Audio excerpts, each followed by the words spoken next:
Aydın Dilhamə xanım, buyurun. Burada bir psixoloji faktor da var. İstəyərdim psixoloq kimi fikrinizi. Bəli, Ülfət xanım, ilk öncə yemək mədəniyyətini biz formalaşdırmalıyıq uşaqlarımızda, evlərimizdə və məktəblərimizdə. Çünki uşaqlar ən çox harda olur? Evdə, məktəbdə, bağçada və yaxud da digər təhsil müəssisələrində. İdman yerləri olsun, yəni uşaqların belə deyim də daha çox məşğul olduğu yerlər. Burada biz xüsusi diqqət eləməliyik.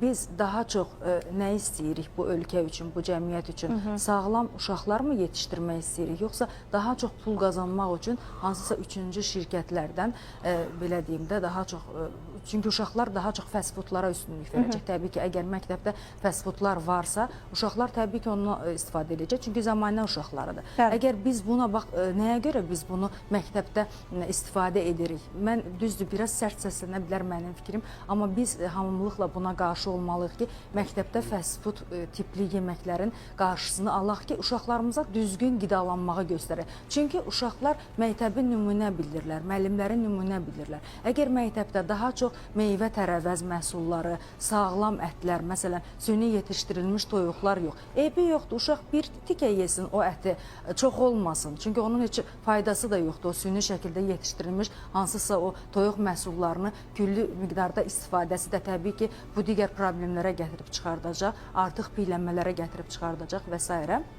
Buna görə də biz buna diqqət eləməliyik ki, qidalarımız sağlam olsun, yəni ət məhsulları sağlam olsun. Dediyim kimi, burada keyfiyyət götürülməlidir, kəmiyyət yox. Mən nə qədər çox büfetdə bu şeyləri satışa çıxarmışam, uşaq bunu istifadə eləyəcək, yox. Hansı daha keyfiyyətlidir, hansı uşaqlara yaxşı təsir göstərəcək. Onların, belə deyim də, uşaqlar həm də burada dərs öyrənirlər, yəni ki, məktəbdə bu tədris, belə deyim də, təhsillərinə ziyan eləyir. Onların yedikləri o fast food qidalardan sonra sinif otaqlarına daxil olan uşaqların bu qavrama prosesləri necə olacaq? Təbii ki, burada mədə bağırsaq sistemində belə deyim də, enerji daha çox bu qidanı həzm eləməyə yönəldiyindən onun artıq koqnitiv bacarıqlarına, bu biliyi qavramasına mənfi təsiri olacaq. Buna görə də mən deyərdim ki, mütləq və mütləq şəkildə biz buna, belə deyim də, təsiri həm valideyn olaraq, həm yəni ki, cəmiyyətin ayrı-ayrı mütəxəssisləri olaraq bu sahədə öz fikirlərimizi bildirməliyik ki, biz uşaqlarımızın